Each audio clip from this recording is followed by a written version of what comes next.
We are live for a brand new episode of the Comic Den, where we begin our Superman celebration. It is officially the week of Superman. Holy crap! It is. This has been a very long time coming, and we are beginning it by talking about his origin. Something we're not getting in the movie, but we're going to talk about anyways because it's a good story.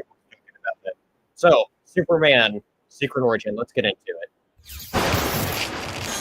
Welcome to the Dingus Den.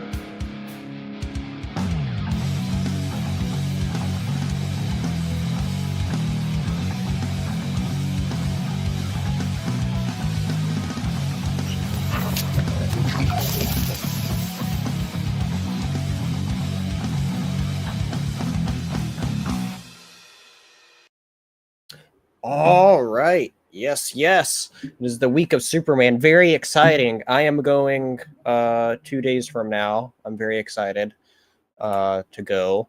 I decided to not do the Amazon Prime early showing. I'm going to wait till Thursday.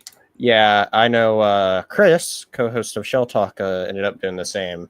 We were just talking about that either today or yesterday. Maybe it was both. Mostly a financial decision. Well, you also have a show that happens at the same time. That wasn't really a player in my decision. I could have. That's very fair.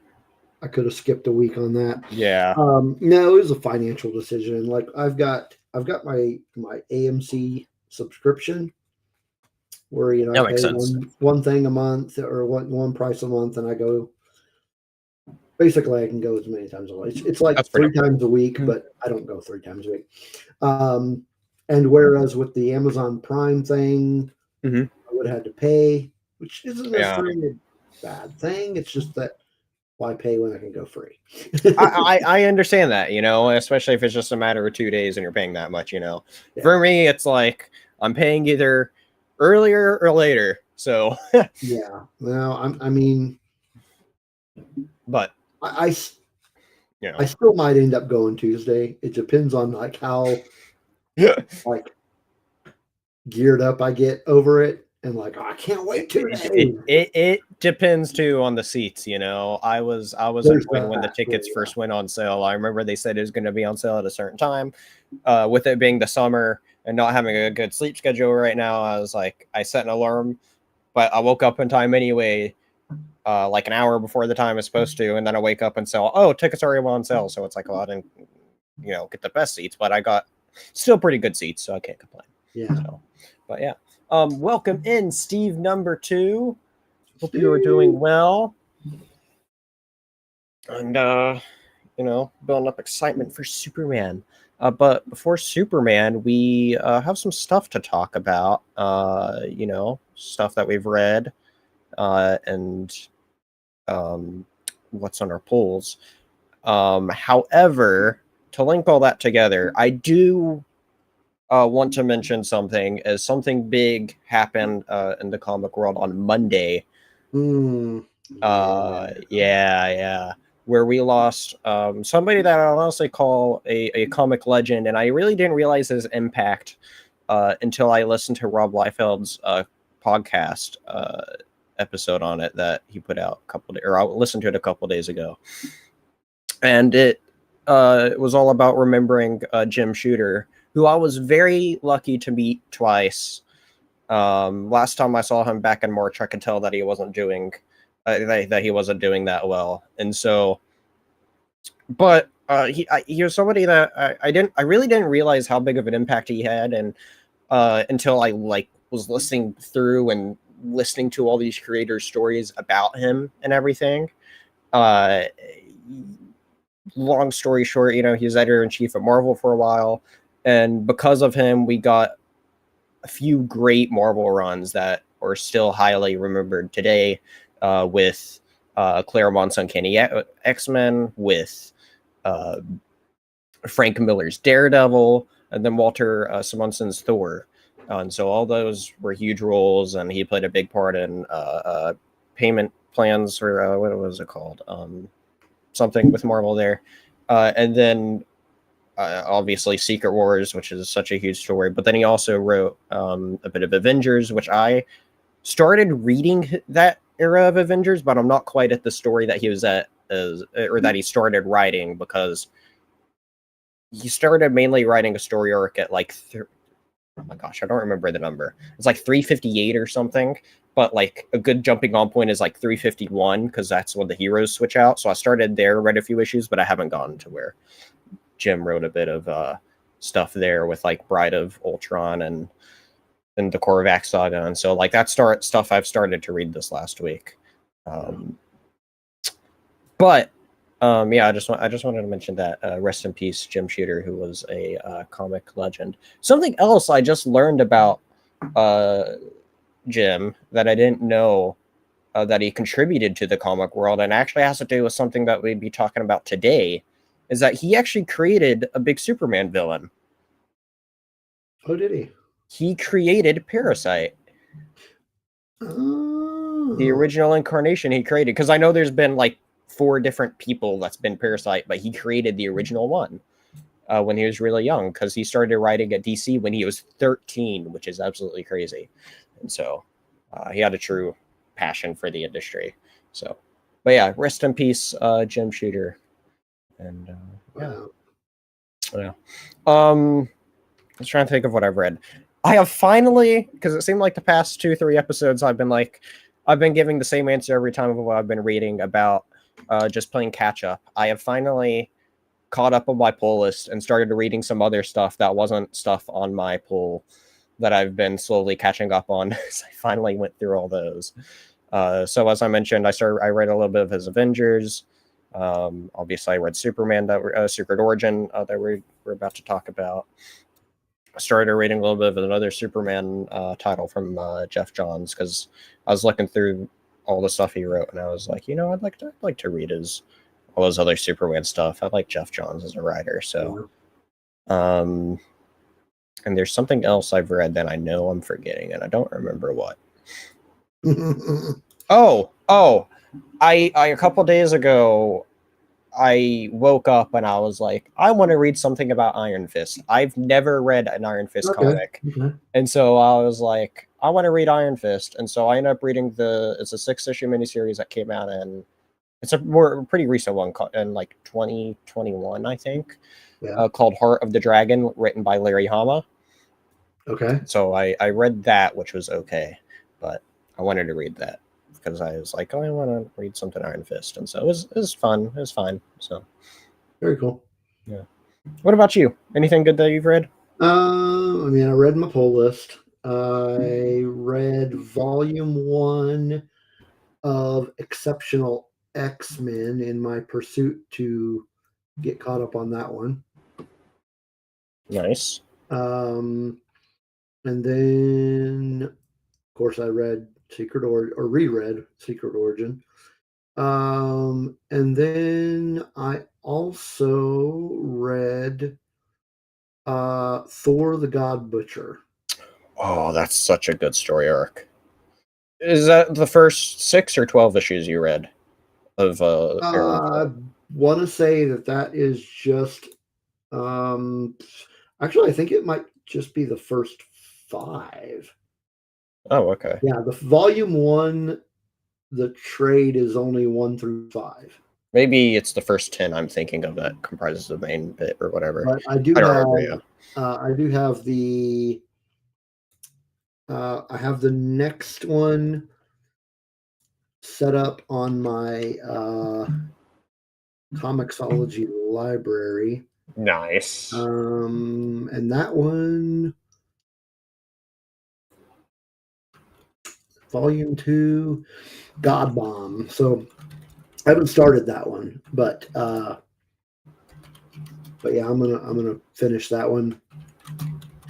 And then after I'm finished with that, I'm actually gonna start on the current run of the Immortal Thor. I was about to say, because you reading the finale to that, didn't you? Yeah, let's talk about the story to that. So this is a 2-part story.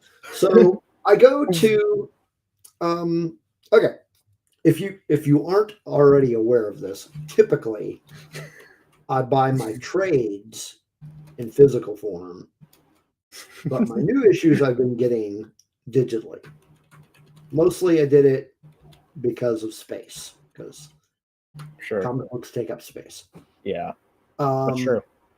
But every once in a while I will go and buy a physical copy of something for whatever reason, just because I want it, just because I'll go buy a physical copy of something. So this week I went to the comic book shop to pick up a physical copy of this guy, Captain America #1.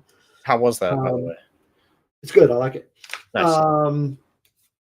And so I'm grabbing that, and then this issue of a comic book that I do not normally read just kind of like called to me, and it was this, the aforementioned end of a story arc. Yeah. The Mighty Thor. Well, actually, this says the Mighty Thor on it, but I think it's a special homage cover. Yeah, I think the title of the comic is actually The Immortal Thor. Yeah. So anyway, so I read this or grabbed a physical copy of it. Don't know why. It just called to me and said, read me. So I read it. But it was because of these two, reading them, I've forgotten how much I really like holding a comic book in my hands. Sure. And I went back and forth on it for a little while.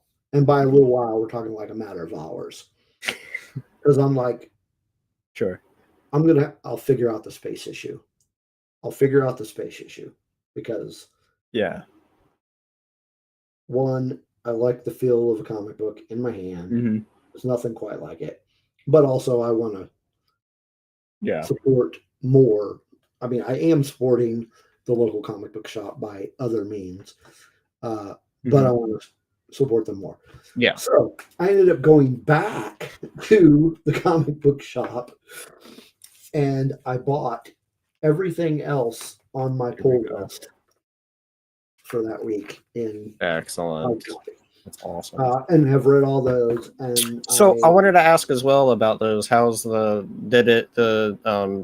X-Men one that you just showed up? Show that one again. This one? Yeah. Was that unnecessary, or how'd you feel about that? Not necessary. Not necessary. Okay. Not necessary. It was fine. Okay. I figured that's what it'd be, but I was just curious. So the artwork in it is actually, the artwork is pretty cool, but the story. Here's the thing about the story. The main story that they printed this for. Okay, first of all, let me show you how big. Okay, this is how thick. Yeah, that's a good size. This book is. Sure. The story that they told in here. It's like barely anything, right? Yeah. The rest of this is Days of Future Past. Basically a reprint of both issues, right? Was that originally 2-issue arc? Yeah, I think this is just the first one. But okay.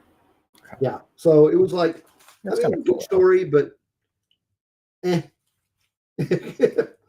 cool that it at least includes one of the original issues in it. But really, out of everything that I read from last week's pull list, the most interesting one just ended up being the one that I hadn't originally get on a whim. Yeah. It was just really interesting. I liked it. Yeah. And I thought, I have heard people talk about this this writer, Al Ewing, and his run on Thor. But I don't think he started this run. I think the run was actually started. No, I thought it was him the entire time. Was it not Jason Aaron? No, it was him the entire time. Because the whole premise was that's the same person who wrote Immortal Hulk, right? Oh, that's right. So the whole premise was like, hey, I did this whole Immortal Hulk run. Let's now do it with Thor. With Thor. Well, it is very interesting. I did hear about what happens in it and how it sets up Mortal Thor, because Marvel literally spoiled it themselves about, setting up what's next. Yeah, they did. But that being said, I am going to add that comic to my pull list because I'm like, okay, well, what's going to happen next? I want to know. Because the way it ended was like, oh, they're going that route, are they? Yeah, the bits I've seen of what they're doing seems pretty interesting, I gotta say. So yeah. I'm intrigued. So I read it. I was looking at Marvel Unlimited, and I read either 13 or 14 issues. And I realized that the last issue I think I read, I want to reread because it was a big issue of what was going on that connects back to like what they were doing at the beginning. And so I'm definitely I'd be curious on your thoughts of at least the beginning bits of that run, since I've read the first half of it and enjoyed it. It's just one of those things that, at the time I needed to drop a couple things, and it was just, fair. So not to say I didn't like it, like if I didn't like the comic, I wouldn't buy it. Actually, for the most part. Well, and you and I mentioned maybe picking a week where we talk about a Thor. Yeah, I would love to do some Thor sometime. See, that's the thing is Thor has so many great from what I've read. I'm not like a deep Thor reader by any means, but neither am I. But the variety of Thor stories I have read, though, from whatever, have all been great, other than one. There's one Thor story I've read that I absolutely did not like at all. But other than that one, which one was that? Oh God, Thor versus Thanos. I don't remember what Thor issues that was, but that was. I read that one. It was a 9. Let's put it this way: I believe it was a late 90s era of Thor. Do you? Yeah. Wait, no, or maybe that would have been early 2000s, because it was. If I remember right, it ties into the last bits of that run. Ties into Avengers Disassembled. Oh. And it's like, I want to say 20-ish issues before all that. So, because I was looking at it, I want to say a couple months ago, because there's another arc that happens right before the Disassembled stuff. I was like, maybe I should read that. And then I looked a little bit at the run a little more, and I'm like, oh, it had this story arc that I did not like at all. And so... But anyway, there's a bunch of great Thor stuff, though. He's a great character. That's one of the things with how we talked about Hulk. I don't think, while Thor isn't in as bad of a situation as Hulk on the movies, I definitely feel like Thor isn't represented the best either. I feel like they could do a lot more with that character. Yeah. So, but that new comic, The Mortal Thor, that will come out. The first issue of it comes out on August 27th. Welcome in, Aisha. How are you doing? Welcome in. Aisha, how's it going? Also, Matthew came in a bit ago as he finished Back to the Future 3. Very cool. Very cool. Good timing. Yeah, awesome. Very cool. Awesome. Good stuff. Well, let's talk about what stuff we're looking forward to this next week. Yeah, we need to talk about that. Yeah, we do need to. Let me pull as I share this for you here. Oh, boom. All right. First up on my pull list, Transformers issue 22. Where the description on this is very vague. It's just saying that the Autobots and Decepticons are preparing for their last stand, as it is nearing the end of an era. Third to last issue of Daniel Moore and Johnson writing. And then they just announced, I think 2 weeks ago, that who's taking over writing is Robert Kirkman, and was it Dan Mora is doing the art for it. And it's like, holy crap. It's like that's that's really exciting. I'm very excited for that because Dan Bora, I think, is he's pretty. I haven't kept up with much of the stuff he does, but of all the art I see from him, I'm like, I feel like he's one of the best modern artists that does. Like he does a lot. And it seems all consistently great from everything I see of his work. He's a busy guy. Yeah, I don't get how he does as much as he does. Yeah, he's one of those names that's like you've heard the name, but may not remember what all he has drawn. Oh my God, he does a lot. But he's done some Batman. He did some work on Once and Future, if you're familiar with that. He did some stuff on that Absolute Power. Oh yeah, you're right. Yeah, he's done a lot of stuff, mainly for DC. Yeah, he did. But this is exciting to see him in this. Yeah, he did some of the World's Finest stuff. Yeah, he did a lot of that. There's a more recent thing that he stepped back from that. Yeah, and I feel like there's something he drew that I have seen recently. Like something that was on my pull list, maybe not. He does a lot of stuff. Superman. He did some Superman. Yeah. Justice League Unlimited. But yeah, he does some really cool stuff. Yeah. Rolando! Yes. What is up, Rolando? How are you doing? The point is, though, they're taking over Transformers, and so and the art he showed for that looks fantastic. I cannot wait. Very cool. Very cool. Let's see here. What next? We got something on your list. Oh my God, I really like this poster. I'm not a person that's into slasher movies at all, but like I really like this like homage to a kind of poster. Well, yeah, the way that Gail has been going with this story, this cover does not surprise me. It's a very cool. I like the cover because it feels like a movie poster here with how the name credits are at the bottom. There, look at that. That's cool. I like that. Yeah. Good work on the cover there. Very cool. We also got on your list Supergirl. Supergirl number 3. Celebrating the summer of Superman. This is that one that the writer and the artist is the same. Oh yeah, you don't see a lot of those nowadays, which is cool. No, and crap off the top of my head. No, I'm gonna have to look it up. I can't remember. It's a name that, like, oh yeah, that's right. Sophie Campbell. There we go. She is the writer and the artist and the cover artist as well.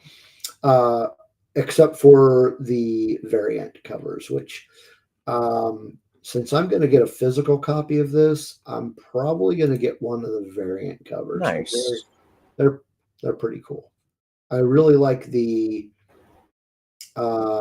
Stanley Lau variant cover. Oh, okay. I'll have that pulled up. Pretty good. But yeah, you know what? Actually, there's another. The Leslie Lee variant is also. Yeah, I don't know. I'll see which one grabs me when I get to the comic book shop. That's fair. It's also a matter of of what they have, what they carry. Yeah. That's a big decision for me. Not a lot of times I'm like I specifically want that one, but there's a couple times, not a lot. All right. Next up, we have Green Lantern Corps 6 for me, because I need more Green Lantern in my life, and I've really been enjoying this series. So excited to see what's going on with this. On your list, Batman and Robin 23.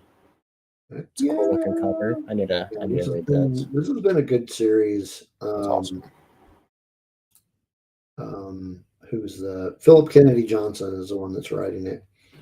Nice. And he's been doing a good job of this run so far. Excellent. Love to hear it. They have yet to conclude the what is going to happen to Robin part of the story. You know, it's funny you say that because one of the books I caught up on this last week is of Hush, the most recent issue of Hush 2, and it's like, holy crap. Oh yeah. That story. Yeah. If Jeff Loeb has the balls, which, come on, it's Jeff Loeb, he doesn't disappoint. But like, even for a big writer, like what that story could potentially do is going to be huge. Yeah. And so I if they deliver on that, I think it could be one of those big Batman stories that people would still be talking about 10 years from now. Yeah. But that's if he delivers on it. But I have faith in him. He's quite a talented writer, and so I think either way he's going to deliver a great story. I think so too. Those first three were a quarter of the way into that story, and is great. So yeah. All right. This is an interesting one. Fantastic Four issue 1. Yeah, that one just, I saw it on League, and I'm like, you know what? I'm gonna give this one a try. I'm not super familiar with the writer. I mean, I know who he is. I just don't read a lot of his stuff. Yeah. This is subject to something that I'm really annoyed with what Marvel's doing right now.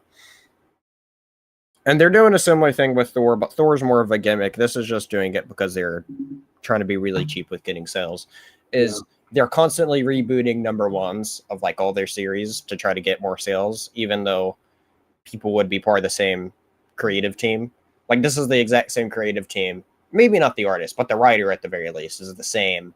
And it's continuing what happened from the last Fantastic Four. So in a sense, this kind of isn't an issue 1, because while it is a jumping on point, because it picks up from the ends of what happened, what happens in the One World Under Doom, and I saw that the beginning of it actually summarizes it, and some of it. I like briefly looked at the preview that they gave because I was curious, and so, but I saw that it kind of like summarizes One World Under Doom, and it's So I will read this, but I'm going to wait for all the One World Under Doom stuff and check it out after. Yeah, I'm going to check out the first one, and if it interests me, maybe I'll read more. I will say this though, of his other Fantastic Four run before that was also subject to being cut on like the Thor.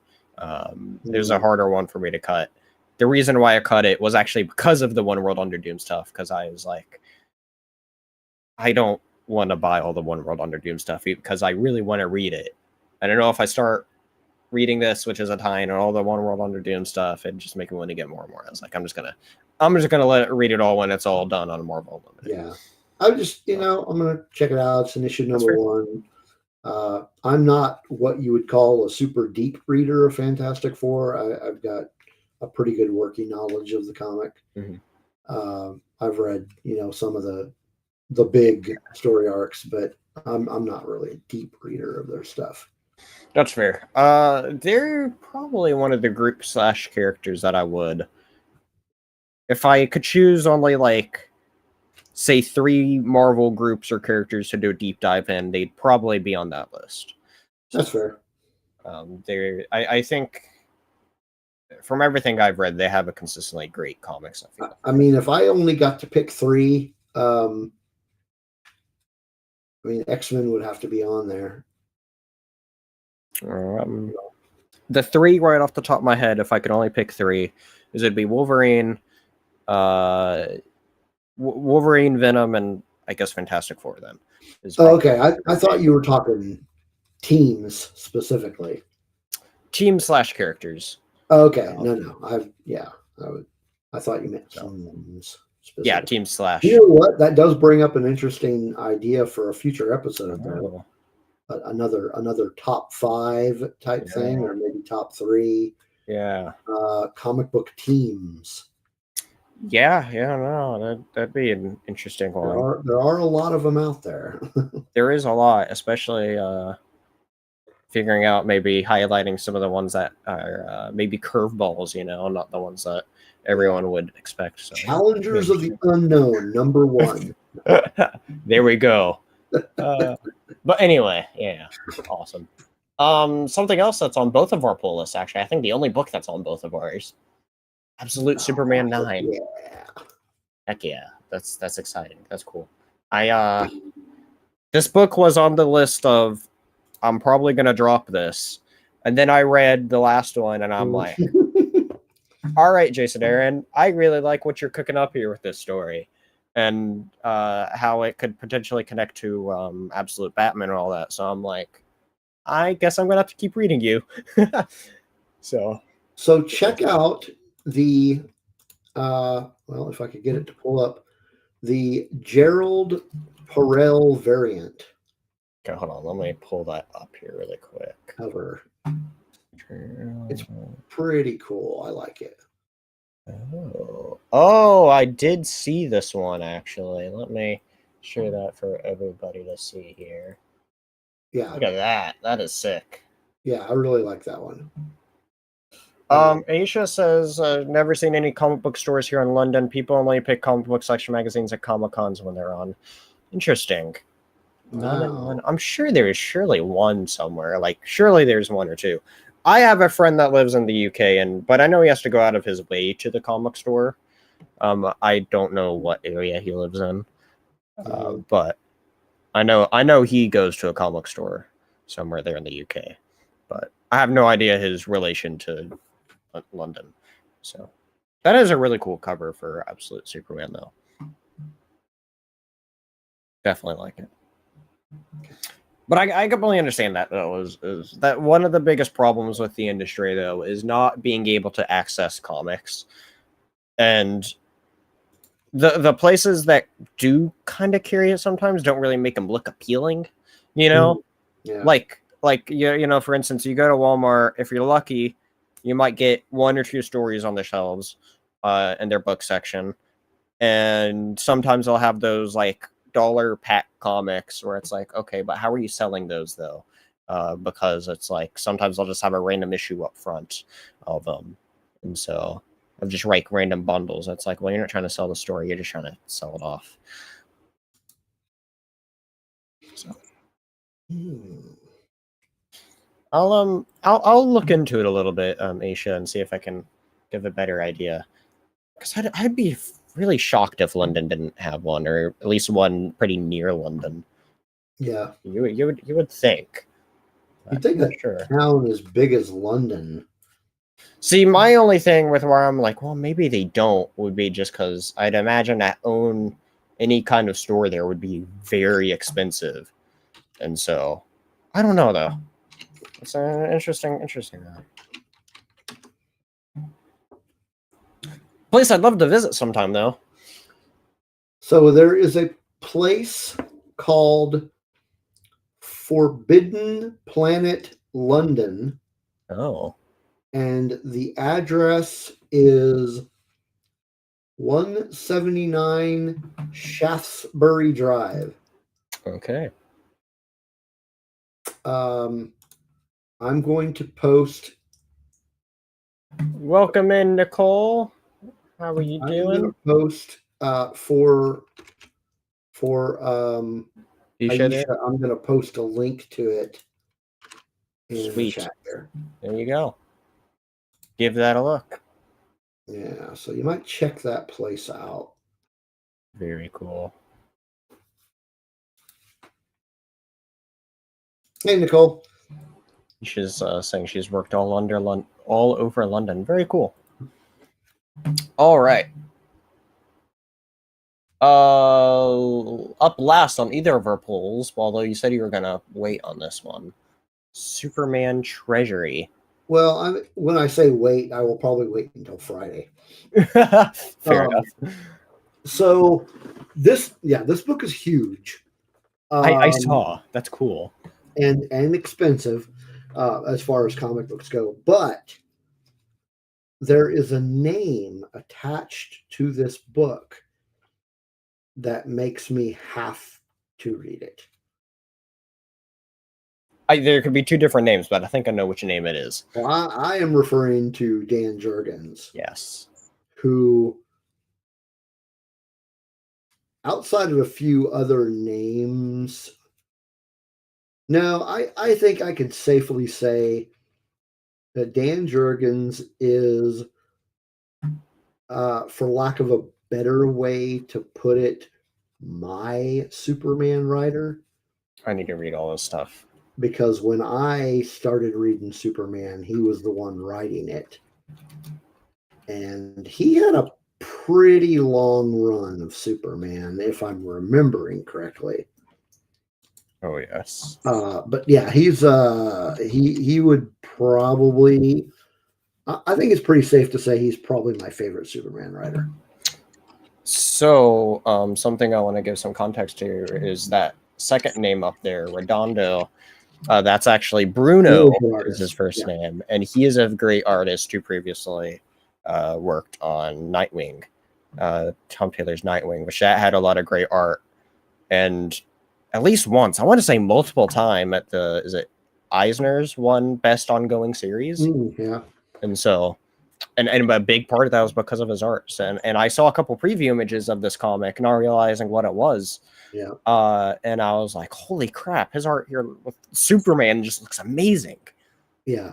So Jurgens wrote for Superman for about 10 years. Jesus.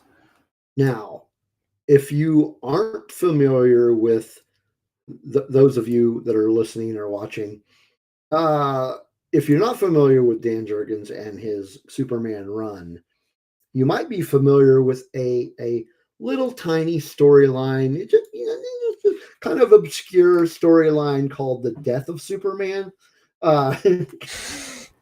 Right, not at all like it was the most, earth-shattering events in comics. Comics of our generation. He wrote that. Right. We've gotten 3 different movies at least that's tried to do that storyline or something. Yeah. So it's you got to say he's got some he's an important part of Superman history. I was about to say, I have read all of that. Aisha, you might be right. It could just be a mail order company. That makes sense. I tried. They do have a London address, though. All right, that must count for something, right? I tried. Sorry. Not on any of our pull lists. I did want to highlight a few other issues that are coming out this week that I feel like are at the very least notable to bring up. Well, if you find one that I missed and have to put on my pull list, I'm going to be pissed. All right, fair enough. DC, we have, I think this is the 3rd Gotham by Gaslight story. I've never read any Gotham by Gaslight. I've read some of it. I think I read the original trade. See, I need to read that. And then they did the second one, right? And then this is the 3rd. So I haven't read any of it, but I know that's a big Elseworld. So I just writing it. It's Andy Deagle. I'm not familiar with that name. Not super familiar with that name. Then we have Predator: Black, White, and Blood, issue 1, anthology story of a Predator action. Tempting after watching Predator: Killer of Killers. Anybody who hasn't watched that movie, highly recommend. It's actually one of my favorite movies I've seen so far this year. So, really good movie. And last but not least, something Marvel hasn't done in a very long time. This isn't a brand new thing, but it is Fantastic Four: First Steps, the official prequel comic, showing how they came to be. In the MCU. Yeah, I did see that as I was looking through new comics for the week, and I was like, nah. I think if I impulse bought any comics that's not on my pull list, it'd be the Superman Treasury. Yeah, there's no, I mean, maybe it is a little bit, but I got to say, it's probably not an impulse for me because it's Dan Jurgens. I got to read some more Dan Jurgens Superman. There you go. They're very fair. Because when his run ended, I don't want to say I was devastated, but I was just like, damn it. What's going to happen now? I mean, I need to read more of his Superman because he wrote So I was looking at some of the reading guides on DC and all that. Yeah. And I didn't realize it's what this era was called until a couple days ago. But a lot of that, like, well, like all the Death of Superman and Reign of the Superman or stuff there. Friend, yeah, like that was in an era called the Triangle Era, which I never realized what that was. Like I noticed like the numbering of it, like when I first, because I read through all of Death of Superman and all those comics last year for my first time. I've read through the whole 5-part saga of that of the modern trades of it, and so. And I noticed they all had that triangle symbol on it, and there's like the numbers and stuff. I was like, oh, that's interesting. I didn't realize that actually had a name, and it's such a huge era that there's 3 huge reading guides of that era on DC Infinite. You should see the omnibus for that. I can only imagine. I can only imagine. I was in of Triangle Era or just the Death of Superman stuff? No, Triangle Era. Okay, that's what I figured. So I was in a comic book shop in Grand Rapids, Michigan, over this past Christmas, and I saw volume 1 of the Triangle Era. Triangle Era omnibus. There are several. Right. But yeah, I saw that and I was like, damn, that's huge. And I thought about getting it. I was close to getting it. I'm trying to see if I can find any pictures of it. I have an Amazon wish list, and that omnibus is on my wish list for whenever I have enough money. I am adding that to my wish list among a bunch of other stuff. Yeah, that's Jesus Christ. There's a bunch here. Hold on. Is there? I'm trying to see if there's any like let's see here. Oh, this is a good comparison one, I think. Somebody's picture where they show a bunch of other Superman books on their shelf. We can see how big it is there in the middle. Oh wait, let me get it there. Yeah, there you go. Okay, yeah, and look that's at how big. That's just volume 1. And there's at least what 3 of them at the least. I think there's 3. Yeah, I think that sounds right. And so let me look to see if they have That's a it's pretty hefty. That's a pretty solid book. That's a good size. Oh yeah, 0 Hour. I don't know what that is there. Crisis on Infinite Earth. This is all of I bought all these digitally because this is going to be great to read. The John. I think that's the whole John Byrne run, isn't it? Yeah, I need to read that. Yeah. Deluxe edition of Christ. Yeah. Very good collection this person has. We approve. But yeah, no, that's a very good size omnibus. The only one that's about bigger here is this Death and Return of Superman. So yeah, good stuff. Good stuff. Yeah, exactly. I approve. So, but anyway, to talk about Superman and all that, we got an origin story to talk about. As we are very excited for James Gunn's Superman. Which is pretty much just this week. Like, it's crazy to say. Like, by this time next week, would have both seen it though. Yeah. And so it's close. Very exciting. And so, I am thinking about doing a movie review on it here on the channel. I need to reach out to some people and see who might be interested in joining on that. So I'm not officially announcing anything on that end yet, but it's something I want to do. If anybody is interested in me doing one, definitely let me know. Just wanting to try to branch out and do some other stuff here and there, but. I would like to try to get some people together for that. And so, but yeah, Superman, Secret Origin is what we decided to talk about today. I can find where it is here. Bada boom. Published in 2009 and 2010. There were originally 6 issues. Yeah.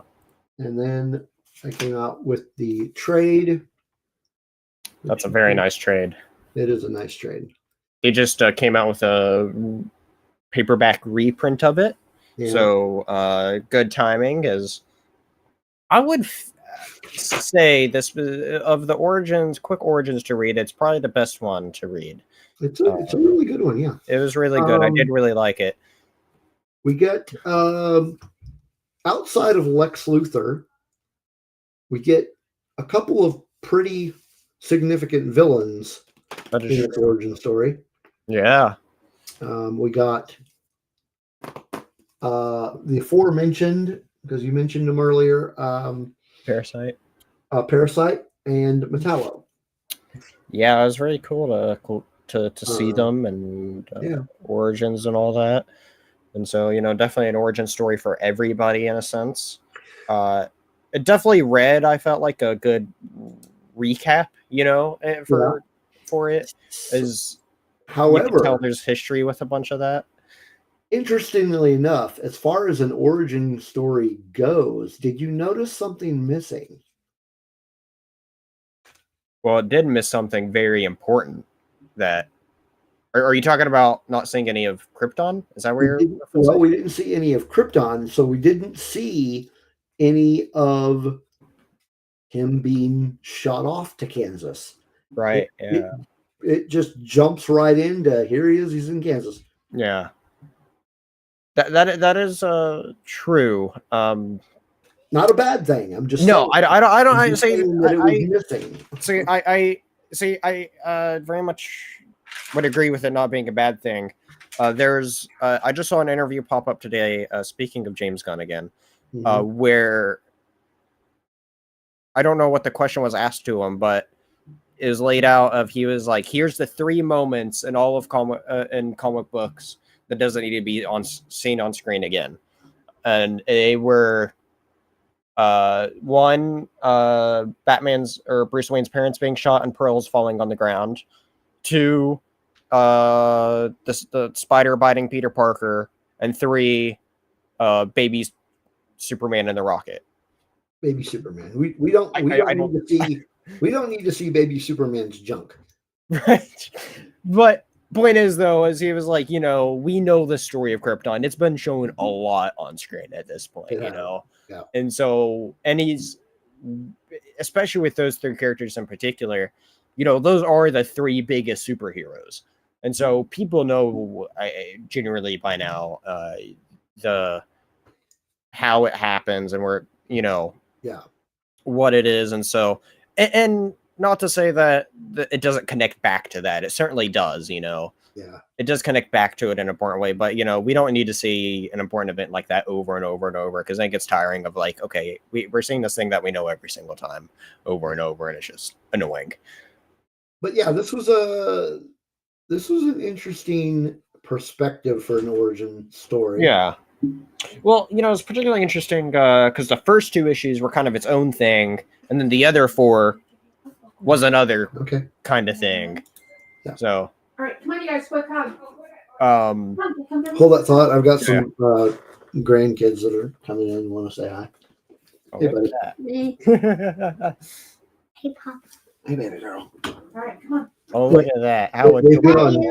They've been out of state for the. She said, love you. Love you, baby. They've been out of state for the July 4th weekend. Nice. They've been gone for like 5 days, so. Very nice. Just now got home. Awesome. What was I saying? So it was a very interesting perspective on the origin story, and so we got the new, dare I say, new origin of Lex Luthor. See, I am curious of where this idea of Lex's origin came about, because I've always found this interesting of the idea of just somehow the greatest enemies in Metropolis happen to grow up in the same town as well. Yeah. And I wonder if Jeff Johns kind of borrowed that from Smallville. See, because I did Smallville do it first, or was it actually an idea in the comics, or what? I don't know. Man, I'd have to look that up. I really wish that I could easily access my friend Dave's memory, because he's the resident Superman expert.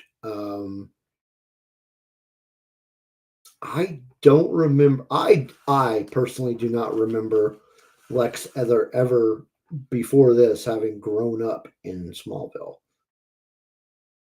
Wait a minute. Hold on. What? Hold on. I'm looking this up here. It appears. Hold on. I'm going to send this article and I'm going to show this up on screen because I just found this on my phone. Can you? Hold on. I have found something that I want to share on screen here with everybody. Okay. So let's do this. As this article here talks about that I just found, and this is from DC's official website. Actually, literally just published 4 days ago. Look at that.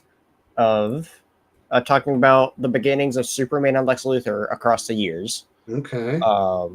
If you come down here, it talks about Adventure Comics 271 in 1960, where Superman's backstory evolved, establishing teenage Clark Kent fought crime as Superboy.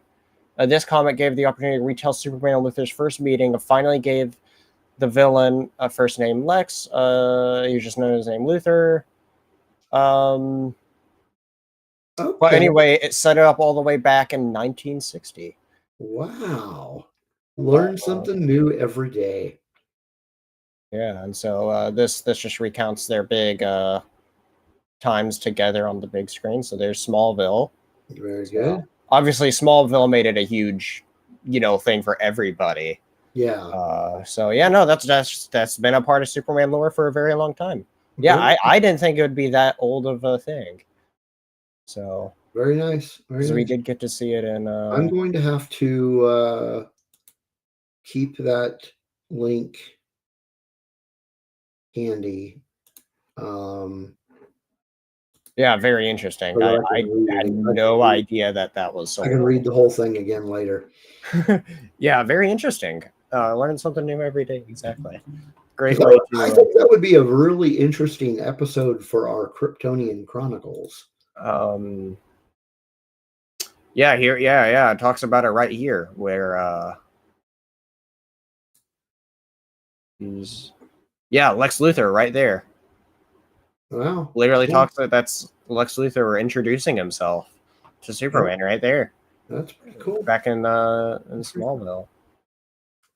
Yeah. But yeah, we get Lex Luthor growing up and he spoiler alert, you get the impression, at least I got the impression, that he is responsible for his father's death. I would agree with that. It definitely felt like he set that up so he could go to Metropolis. Because there's that splash page. There's that one frame where they show Lex's desk, and this is like right after he finds out about the death of his father. Yeah, he's smiling. And he's got that big book about Metropolis. Right next to it is an insurance policy. I didn't even spot the insurance book. Yeah. I remember saying the Metropolis book, but yeah. But yeah, let's see. Like the comic begins with, the sort of traditional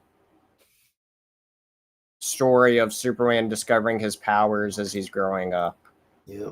Something I would actually say of all the projects, even though we were or have both talked about us saying Man of Steel is a really good comic book movie, but not the best Superman story. I think Man of Steel actually showed this part of Superman growing up really well, of him gaining these powers and learning to control them.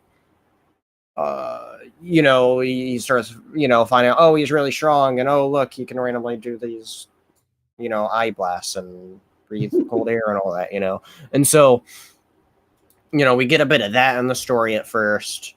And then, he finds the rocket, or the Ma and Pa Kent show him the rocket. And right. That's where we learn of the heritage. And that's, the big point of where it's like, he can learn of his heritage and connect back to Krypton that way without showing how it all came to be. Yeah, which is really he important. does. He did seem to freak out a little bit. Yeah. That was where. That was where. Welcome in, Ro, from the Scare of Scuttlebutt. Bro, what's up, man? Welcome in. This is the book where. I mean, Zack Snyder and the writers of Man of Steel pretty much pulled almost a direct quote out of this book. Oh, I didn't even realize. The quote where he had just found out that he's an alien, and he was like, I don't want to be that. I just want to be your son. And oh yeah, that was a really good line. You are my son, and that was really good. That's almost word for word a direct quote from the comic. Where was that? And so Man of Steel tried to pull from this book. There's just Is that the second issue when that is? I'm not saying you're in the first. It must be in the second one. I don't have it issue by issue. I have the trade. Yeah, you're all good. So mine is one thing I did want to share really quick because I thought this was a very interesting point of it is we see, we see Malkin actually look at the rocket and is able to see all these big Krypton or threats related to Krypton that I think Superman later face later on, Doomsday, Brainiac, and Zod and them there, which is really interesting.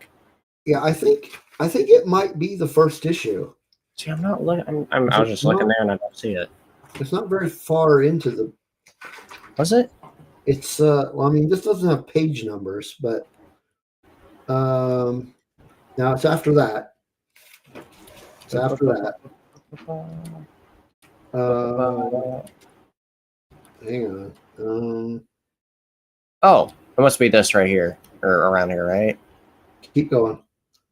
Keep going. Keep going. I'm going. Let's see here. Keep going. Keep. Yep. You're almost there. Oh, right. Because it was after all this, he goes away, and then right there. That's it. I don't want to be different. I want to be Clark Kent. I want to be your son. Right. And then the next word he says, "You are my son." There we go. Yes. Yeah, that was a great moment, for sure. Yeah. So I think Jeff Johns and Secret Origin did it better than Man of Steel, but yeah, sure. Yeah. No, I definitely felt this part when I was reading it. I was like, oh wow, it was. I think it was done well there, and so. But I know. Really cool. So there is a page, or two maybe, where Superman gives a speech, and it is what I think, and I think my friend Dave would agree with this. It kind of captures the essence of Superman in a nutshell, and like his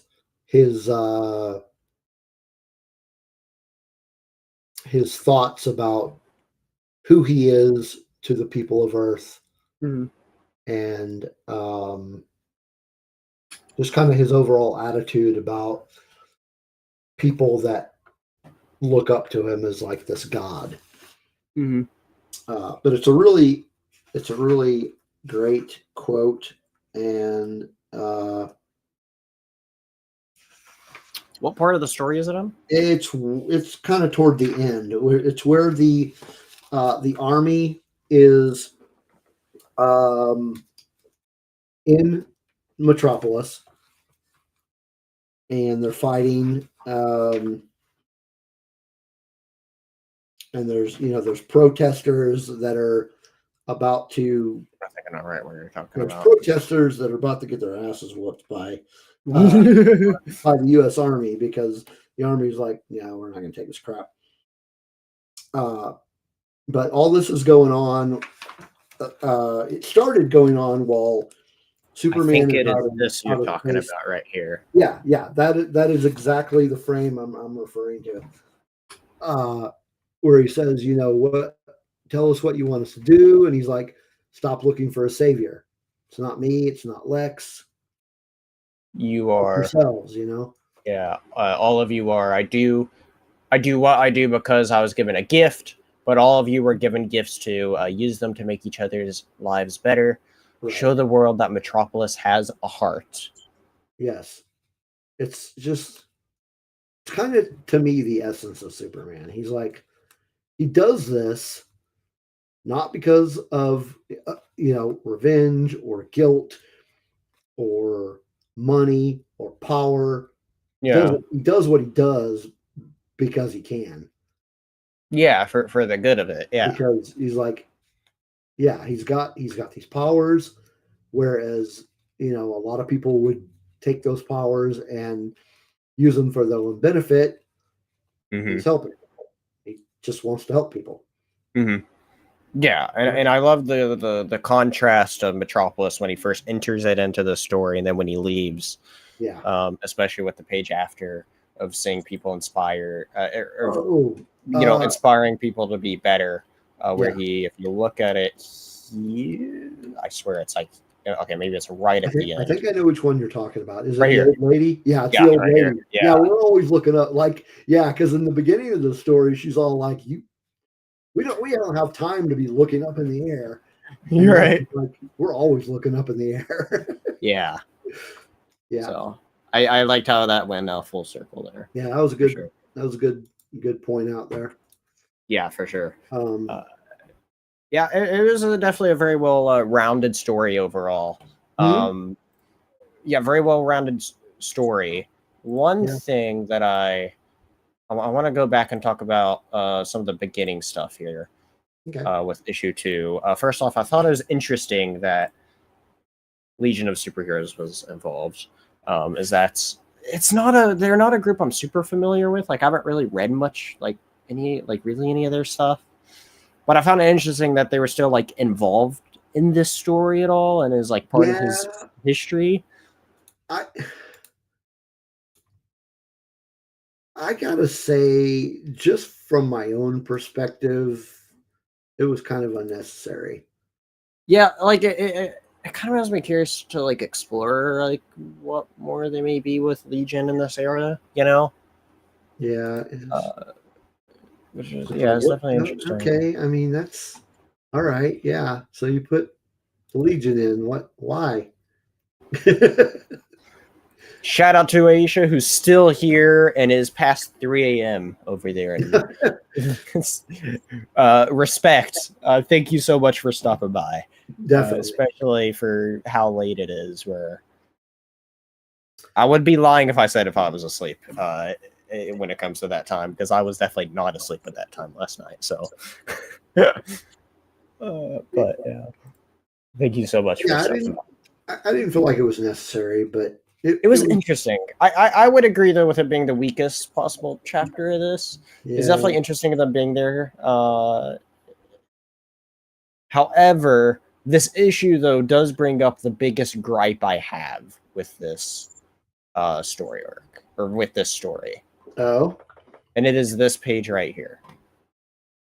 Is that we got a setup of a big Superman character, and then it isn't expanded on at all, not even for another single page. Because I was expecting, you end the story here with bringing in Crypto, or teasing Crypto. We don't see him here, but that's very obviously who it is there. Yeah. And then you never see him in the rest of the book. Yeah. And so that's literally my only complaint of the book, is I get what they were going for with the story, because at the end of the day, it's a story about early Clark and Lex against each other and their impacts on each other there, or how they affect each other. But it's like I when I saw Crypto Bark, or was reading, or read that Crypto Bark there, I was like, oh cool, we get to finally explore some of their relationship together. And then it didn't happen at all. I was like, God darn it. I got excited. One thing we have yet to mention about Superman Secret Origin is the artwork. It is really good. I do really like his art style. Yeah, Gary Frank did a really good job, I think, on. Indeed. I would agree with that. I mean, this is a guy who. So, one of the reasons why I mentioned before that I briefly started on reading the other Jeff Johns stuff. Yeah. Because this came a little bit after he started writing some Action Comics, because he wrote like at least 4 story arcs for Action Comics, like 4 main ones that he wrote. Yeah. And he did Last Son of Krypton too. Yeah, that's one of them that I'm thinking of. But the last of the big ones that I think is the last one that he did was Superman Brainiac. And that's one of those big advertised stories around like Secret Origin here. Yeah. Like and Secret Origin would be a 5th story. And so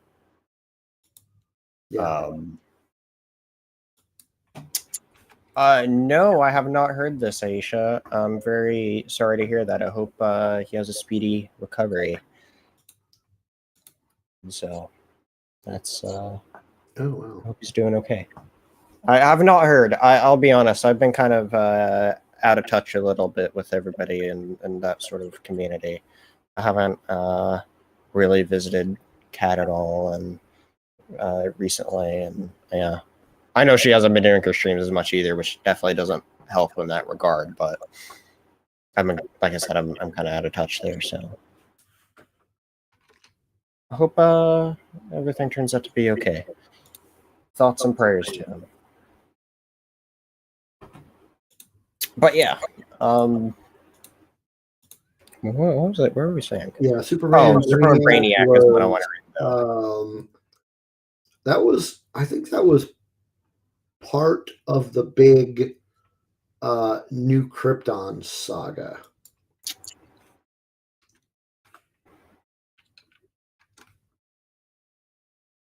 Yeah, see, that was just a big story arc I was looking at. That looks interesting too. So, yeah, my point is though, is with that era of Action Comics, I want to get into, and reading the story arc, specifically what Jeff Johns wrote.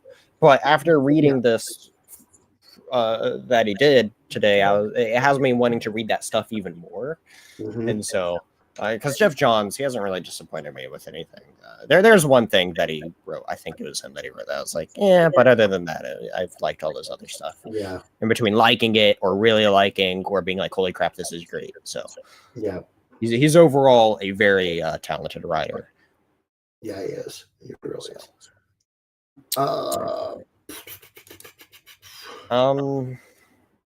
So what else is there about this? But yeah, that was my big complaint though, was that I wanted to see, since they were exploring all these different aspects of Superman's early life, I was just hoping that we would have gotten a good story with Superman and Krypto. So I'm gonna have to look elsewhere, obviously, for that story.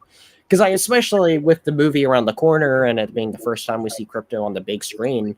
Yeah. They're really in a prevalent light at all, other than from an anime, other than some stories in animation, right? I'm with it. It's a relationship I want to explore. Yeah. So yeah, he also didn't really touch at all anything about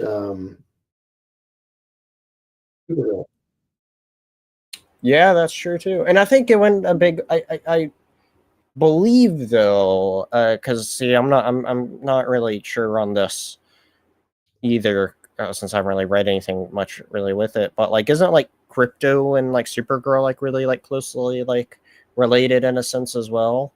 And so like, you know, I feel like if you would have had a big story point about Krypto, you would have also had Supergirl there. Like, I feel like that would have made for a really good issue 3 and extended on for an issue 7. trying to, expanding on that bit before he left or something. I don't know. Although I guess he didn't find out about Supergirl till a bit later after all this, but still, I don't know, because there's all this stuff with Crypto there. So I don't know. Point is, I wanted Crypto when we didn't see Crypto at all. So yeah, I just wish Crypto was the really only thing that I wish. Yeah, we got an ARF, and that was all. I wanted more than an ARF from Crypto. So, but yeah, and then we got the other issues, which are his early time in Metropolis. Kind of off topic, but on a topic that we just mentioned. If you are going to read the new Krypton saga, which I think it's like at least 3 volumes long, make sure that you read the Brainiac trade first. So Brainiac like sets up all the new Krypton stuff? Yeah, Brainiac is before all the new Krypton stuff. Okay. Because I've seen the reading order of Brainiac, and then I saw all the other stuff come up. So, I don't know. Yeah. But yeah. I don't know. Do we have anything else to say about this story? No. I was gonna say, other than that missing piece, though, I think it was for the story it was telling. Because, like I said, while I was disappointed by no Crypto, I can at the end of the day, like, understand why. But at the same time, though, that was a tease where it's like, come on. Yeah, I really think it's one of the better origin stories. Yeah, I definitely enjoyed it. It moved along quick. Something that I don't know if you would have realized is that these issue sizes are actually a little bigger than your normal size issue, but they read through so quick that it didn't necessarily feel that way. But they are definitely a little bit bigger each one than your normal issue, so that was cool. We did get a bunch of not only actually did we just get those 2 villains, another big character that we got to have in it, and we kind of alluded to we talked about who the character is affiliated, but General Lane. We got to actually see him in this. Yeah, and so that another important part, and early parts of Lois and Superman. We got to see early Jimmy, and we got to see about a lot of the Daily Planet. And here's something I'll say: seeing the Daily Planet in this comic, just seeing how the vibe of the place is. Obviously, it's the early vibe of him just coming in and not the main part of Daily Planet, but kind of getting like a little bit of a hint of that, because there is, some of that in there. Getting those bits of Daily Planet in there in this story has me more excited for all the Daily Planet stuff to get that we're going to get in Superman. Since I don't know, I think they're really going to nail that aspect, I feel like. So I'm excited to see what happens. So yeah, I'm really looking forward to this movie. Yeah, I am too. Hence why everything that or not everything, but I'm relating back to it a lot. Because come on, it's Superman. It's Superman. We're going to be talking about Superman again next week. We will be. Yeah. I was just trying to think for a moment if I had anything else to say about Superman's Secret Origin. Overall, it was a good origin story.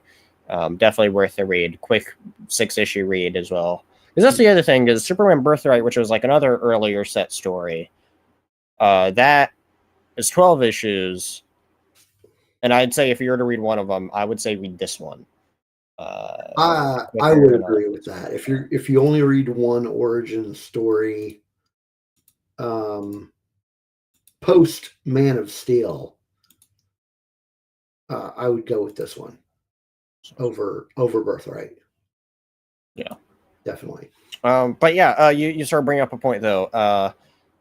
Next week we are going to be continuing our Superman celebration, celebrating Superman on the big screen, as it is the summer of Superman. But we were talking about it here for a bit in its prime, as the week before and week after we will be talking about one of the big comic influences for Superman. Well, I would say the biggest comic influence that I keep on seeing constantly brought up is All-Star Superman, which isn't what we're talking about, but we did talk about that story like over 2 years ago on the channel. I should have linked that. But look up on the channel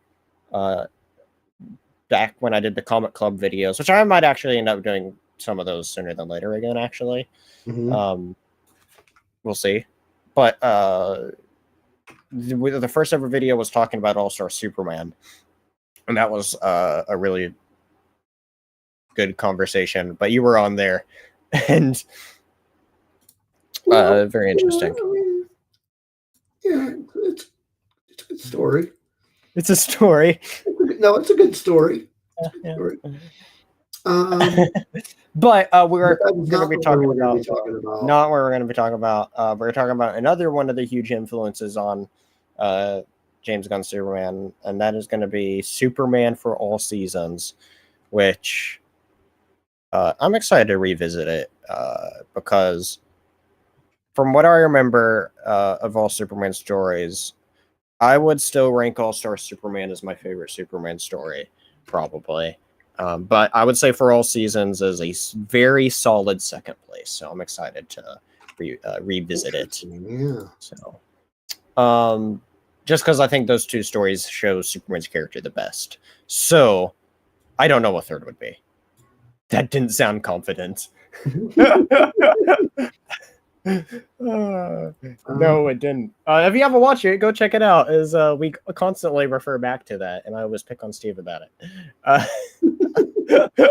Right, because Steve loves Grant Morrison so much. But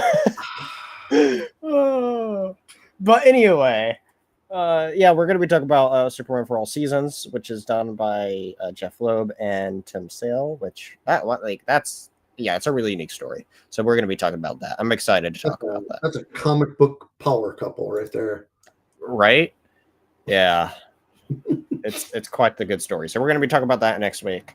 And then throughout the rest of the month, we'll be talking about Fantastic Four. We got a couple of Fantastic Four stories lined up as well. So exciting stuff as we're celebrating the big July month of superhero movies. And it kind of just, schedule perfectly lines up where we get to talk about one story for each of them just before and right after they come out. So, yeah, that's what we're doing. We're celebrating the big summer blockbusters here in the Dingus Den. Yeah. So, without further ado, thank you everybody so much for tuning in. We got Steve number 2, Matthew, Aisha, Rolando popped in. We got Nicole. And Ro, thank you all everybody so much for coming in. Anybody else lurking or watching for a bit, I appreciate absolutely everybody coming in to tune in. Be sure to hit that like and subscribe button if you haven't already. And we will be back next week to talk about Superman for All Seasons. And keep an eye out for a potential Superman review, as I cannot wait for that, and I definitely want to try to talk about somewhere on this channel because I know I'm going to want to talk about it. So we'll see what happens. So keep an eye out, everybody. Until next time, laters, everybody. Bye.